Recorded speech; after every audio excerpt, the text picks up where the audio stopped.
We stay at Boulder Creek RV Park, do some gem mining, and explore some old ghost towns. Stay tuned.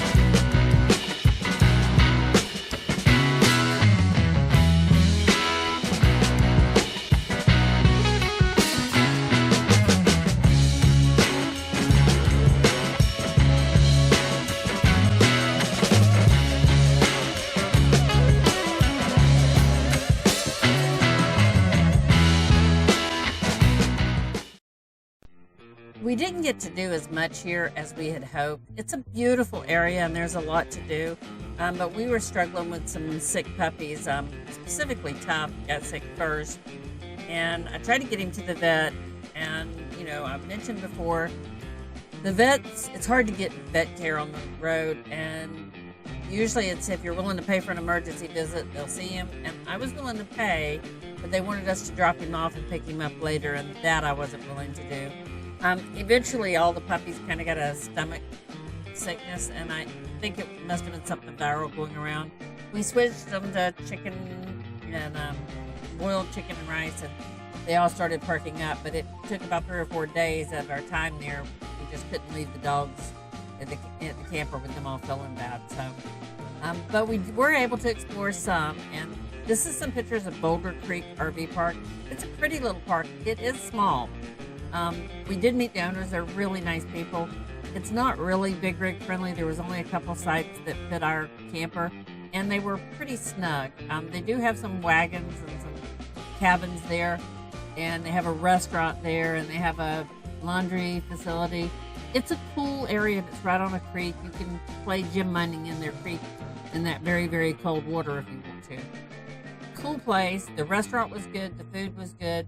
It was a lot of fun, but like I said, it is very tight. If you have a smaller rig, it's more suited to that. If you have a big rig, just call the owners and let them know your size and they'll help you any way they can. Mom and I did get out one day and went to Gem Mountain Mining, which is kind of famous for gems and for gem mining there. It was really hot there, so Mom and I didn't last long. We took our dirt and took it back to the camper. And you can buy dirt and take it back with you, which is what we did. This was our haul while we were there. Let's just say we didn't strike it rich with the gems, but it was fun. And we brought some dirt back to play with later. This is some stuff from one of the stores in town. Philipsburg is a cool area. There's several ghost towns in the area, and just a fun area to go to. We did do a little bit of jeeping and exploring in the ghost towns. So much fun. There are literally hundreds of them in that area. If you're looking for ghost town, you can look up online and find the maps of tons of them. But we explored a little, and here are some of the pictures from it.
Philipsburg is a very small town. I think the census said 840 people or something. It was named after a mining engineer named Philip Diedesheimer, who designed and constructed the ore smelter around this town when it was originally formed.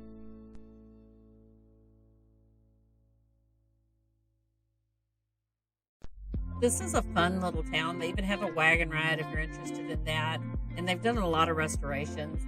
It's very, very old worldish. And it's just a fun area to explore in. We enjoyed the little shops and the little cafes and just riding around in that area. So, highly recommend it. If you're in that area, just take your time and explore through it. It's a fun town.